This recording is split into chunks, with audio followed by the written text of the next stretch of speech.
It is Econo Chat. Let's talk business with Mr. Daniel Steinman right here on your power station Energy 100. And I'm your hostess, Elsie Tibinyani. A warm welcome to everyone and a special warm welcome to our educator, Mr. Daniel Steinman. Thank you, Elsie. I think we need a bit of that warmth. Nee? Yeah, because it was really cold really the last hit us couple of days. unexpectedly. I did not see this coming. Yeah, neither did I. Yeah, neither did I. But oh well, we are here now and we are talking about the macro and the micro. We are talking economics, of course, for those who do not understand what we are saying. Like I said earlier, a warm welcome to our educator, and he will, of course, elaborate more in terms of macro and micro. Because he's talking about two paths. Like macro, stay in your lane, and micro, stay in your lane. But you can obviously give us more details on what you mean by that, Mr. Daniel Steinman. Elsie, I'd love to delve into that so that we can understand where we stand in the economy, and on an existential level as well as an investment level. And those are big words. I know it's a mouthful, but we'll get around to it. We'll unpack them and we'll crunch them. But I have to tell you, my sister lives in New York, and she's very fond of telling every American with one ear that my brother lives in Namibia. And then invariably they talk about winter, and then she always say, winter in Namibia was scheduled this year, I think for the 7th of July between 9 and 11 in the morning, but it was eventually cancelled because there was no interest. So I think that puts our cold in perspective. It does. Yeah. If we look at where we stand, I'm very fond of using the two-lane example that you mentioned. And this is that you find yourself in one of two lanes in the economy. And this is now in terms of liquidity. And the one is on the macro level, and there we can drown ourselves in all sort of analysis and in technical stuff, but it's not necessary to do that to understand the thing.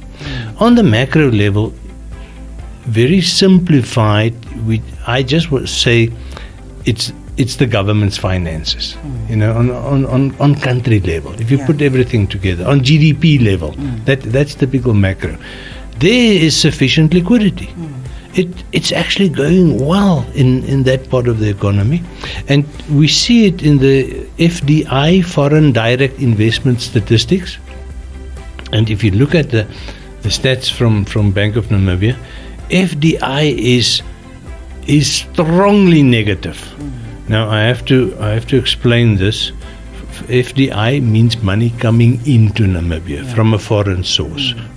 Into a project directly, not going through the government's books or going for any other purpose than for project financing. This is what FDI means. So if it is negative, it is actually positive. Does it make sense? Because it's money coming in. But in the way that you account for it, it's negative because it's money that Namibia owes to the rest of the world. Or at least the Namibian projects that are currently under construction, financed by the FDI inflow, belong to somebody outside Namibia. So that is why it's a liability. It's not really an asset. It's an operational asset, but it is an accounting liability. And that graph, it's like it's fallen off the cliff. I can imagine. Yes, it really scares you when you look at it. This is not possible. It took 30 years to get here, but now it's cooking, it's boiling.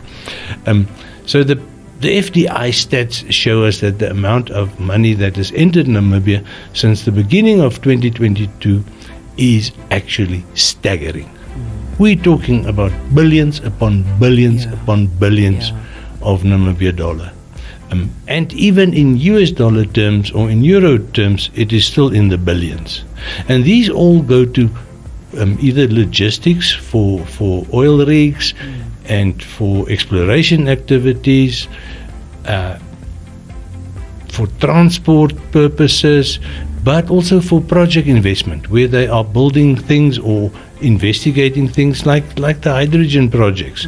Some of them they've started building, some of them they're still sort of making an assessment, but you have to pay relatively expensive people to do that assessment for you. So it's almost like an ant's nest. You know those black ants in winter that when you open the gate you can't stand still because they keep biting you. Now this is the way that it's now happening on the ground. It's very active, and there's lots of money coming in to finance all this activity, and there's lots of money to finance the beginnings of the projects. But now you know that a project like that, the mega projects, you don't build it in. It's not a house that the family live in that you build in 2 or 3 or 4 months, and if it's a very big house, 6 months. It's a project. It takes 5, 6, 7, 8 years to complete that project. You know, so they're massive, and the FDI is paying for that. Is financing that, but except for the few people on site or involved in the exploration, it's not operational yet. It's not productive. So we don't see that benefit yet. But that's on the macro side. That is the fast lane of the two. And I want to come back so that I can talk about the slow lane where most of us are. Because it's not so rosy being in that lane. Definitely not. And let's quickly go for that short break, and once we come back, we continue this talk.